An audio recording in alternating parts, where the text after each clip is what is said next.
Russia is on the defense, demanding that the U.S. provide proof of these hacking claims or to simply stop making these accusations. ABC's Terry Moran is in Moscow with the latest. Terry, good morning to you.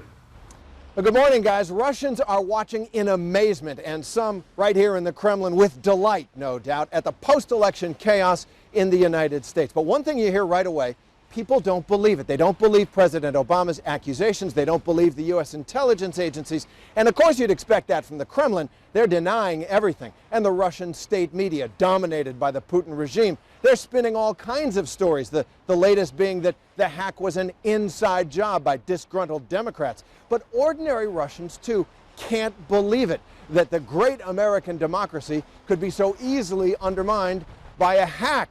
They just don't believe it. Another thing you hear, relief that Hillary Clinton lost. The Kremlin saw her as a dire threat to Russia's interests. She was seen as too hawkish on foreign policy and anti-Putin. They like Trump, but here, for most people, they don't know Trump. He is, for Russians in the Kremlin and around this country, a welcome change from President Obama, but like he is for people all over the world, for people in the United States, he is a wild card on the world stage. Dan and Paula? Unpredictable. Terry Moran, thank you for reporting in from Moscow this morning. So let's bring in ABC's Martha Raddatz, who's in Washington, where she's going to be hosting This Week later this morning. Martha, good morning to you. In terms of proof from our intelligence agencies, what kind of proof can these folks provide? And can they show their cards without compromising national security with revealing sources and methods and the like? Well, whatever proof they have, Dan, seems to have convinced all 17 intelligence agencies that there is no question it was the Russians. Some of that proof is markings that tell them where the hack originated, even time zones, language markings. But the classified intelligence that would link this to senior Russian officials and Vladimir Putin himself could include so-called signals intelligence, which is sophisticated eavesdropping.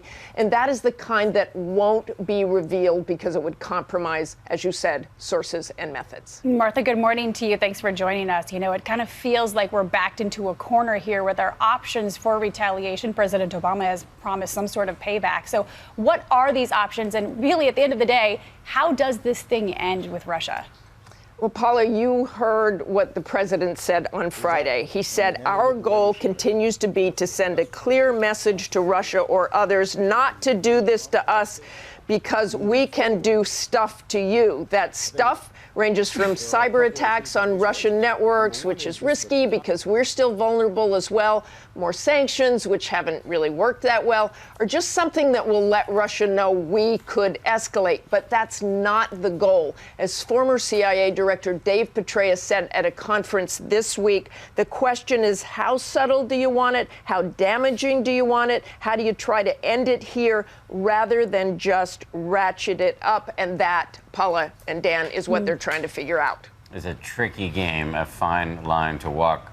Martha Raddatz, thank you very much. And I want to remind everybody, Martha's got a big show coming up this morning. She's going to be speaking with DNC Chair Donna Brazile about Russian interference in the 2016 presidential election, and former CIA Director and Trump Senior Advisor James Woolsey about how the new Trump administration will respond. It's all coming up on This Week later this morning, right here on ABC.